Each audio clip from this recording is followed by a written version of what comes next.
Бишкек шаарында белгисиз жаран майыптар коляскада отурган адамды бийиктен түртүп жиберип, ал каза болуп калган. Бул тууралуу Бишкек шаардык ички иштер башкы башкармалыгынан кабарлашты. Маалыматка ылайык 23 мартта Бишкек шаардык ички иштер башкы башкармалыгынын 102 кызматына номер 4 ооруканадан кабар түшкөн. Анда 88-жылы туулган жарандын 12 омурткасы сынып, ал ооруканада көз жумганы айтылган. Окуя болгон жерге барган милиция кызматкерлери 21 мартта маркум Рыскулов жана Заводской поселок көчөлөрүнүн кесилишиндеги дарыянын жээгинен майыптар коляскасында табылганын аныкташкан. Аталган факты боюнча кылмыш жазык кодексинин 130-берене адамдын өлүмүнө алып келген ден соолукка оор залал келтирүү боюнча кылмыш иши козголгон. Шектүү катары 40 жаштагы жаран кармалуу убактылуу кармоочу жайына киргизилген. Учурда тергөө иштери уланып, бардык керектүү экспертизалар дайындалууда. Кыргызстан Орто Токой Чакан ГЭСин Кытай менен бирге курат. Тиешелүү келишим Чакан ГЭС ишканасы менен кытайлык компаниянын ортосунда жетишилди. Энергетика министрлигинин маалыматына ылайык жалпы кубаттуулугу 21 мегаватты түзгөн 3 гидроагрегаттуу станция өлкөнүн суу ресурстарын туура колдонууга мүмкүнчүлүк берет. Аталган ГЭС Орто Токой суу сактагычында курулат. Келишимдин шарттары, каржылык жагы тууралуу азырынча так маалымат бериле элек. Нарын облусунда эт комбинаты курулат. Ишкана Атбашы районунда орун алмакчы. Бул тууралуу эмгек, социалдык камсыздоо жана миграция министри Кудайберген Базарбаев билдирди. Ал белгилегенде курулушка дээрлик $1 миллион жеке инвесторлор бөлүп берет. План боюнча комбинат 2025 жылга чейин ишке берилмекчи. Ал ачылгандан кийин 80 жаңы жумуш орду пайда болот.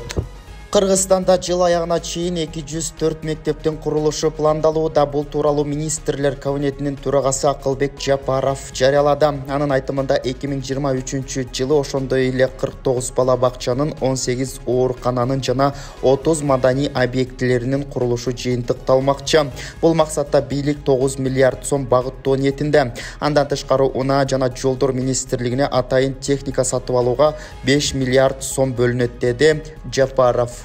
Быйыл Аксы районунда 2 кичи ГЭС пайдаланууга берилет. Бул тууралуу аталган райондун акими Замирбек Сыдыков билдирди. Маалыматка ылайык Кашка суу дарыясына курулуп жаткан гидроэлектростанция 90% аяктап калды. Ал эми Авлетим дарыясындагы Чакан ГЭСти учурда баштапкы бетондоо жумуштары жүрүп жатат. Объектилерди ушул күздө колдонууга берүү пландалууда. Быйыл Жалал-Абад шаарына 8 түрдөгү 300 000 даана гүл отургузулат. Алардын арасында эрте жазда эгиле турган 4 000 даана жоо азындагы бар. Бул тууралуу муниципалитет берген маалыматта айтылат. Кабарлангандай, марттын аягында жоо азындарды аянттарга отургузуу иши башталат. Ал эми калган гүлдөрдүн көчөттөрүн күнөсканадан атайын идиштерге көчүрүү иши жүрүп жатат. Алар аба ырайы турукташкан мезгилде шаар көчөлөрүнө, эс алуу бактарына, аянттарга жана мекеме ишканалардын алдыларына отургузулат деп билдирди мэриядан. Белгилей кетсек, Жалал-Абад шаарында жергиликтүү бюджеттен жалпы 4475 даана дарактардын көчөтү тигилип, 8000 чарчы метр аянтка жашыл майсаң себилет. Бүгүн 26 март саат 12:00 карата чет элдик валюталардын курсу менен тааныштырабыз. Республикадагы банктарда жана акча алмаштыруучу жайларда $1 сатып алуу 87 сом 40 тыйындан 87 сом 50 тыйынга чейин болсо, сатуу 88 сом 32 тыйынга чейин болууда. Ал эми рубльды сатып алып 1 сом 13 тыйындан болсо, 1 сом 17 тыйынга чейин сатылууда. 1 евроны сатып алуу 94 сомдон 94 сом 80 тыйынга чейин болсо, сатуу 95 сом 80 тыйынга чейин болууда.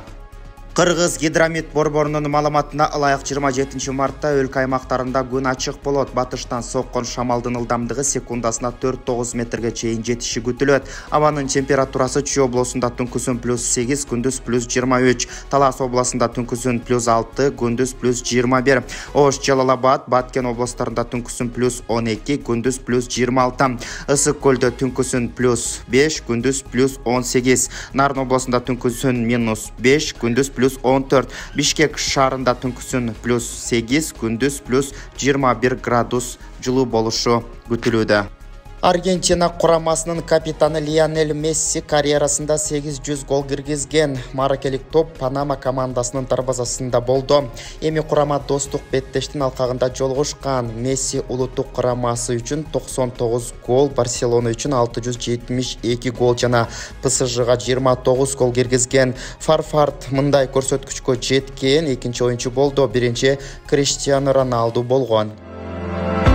Урматтуу Москва шаарындагы мекендештер, эгерде чек арага кирди чыктыга муктаж болсоңуз же документтин мөөнөтү бүтүп жатса, анда биздин кызматтан пайдалансаңыздар болот. Ар күнү өтө ыңгайлуу, заман талабына жооп берген жаңы автоунаалар Москвадан Казакстандын чек арасына каттоодо. Салону жумшак, бардык шарттары бар унаалар менен көп жылдык тажрыйбасы бар кыргыз жигиттери сиздерге өз убагында көңүлдүү барып келүүңүзгө толук шарт түзүп берип, паспорттарды кара тизмеден акысыз текшерип кызмат көрсөтүп алып барып келет. Жолдо ар кандай жагдайларда жардам берет. Андыктан 24 саат бою WhatsApp'тан же телефон номер аркылуу кайрылсаңыздар. Бул күнүбүзгө алынган акыркы маанилүү кабарлардан түрмөгү болду. Биздин каналыбызга катталып, жаңылыктардан кабардар болуп туруңуздар. Ак Кеме YouTube каналы. Сиздер менен Адилет Аманголов. Эртеңки чыгарылыштан жолугушканча аман туруңуздар.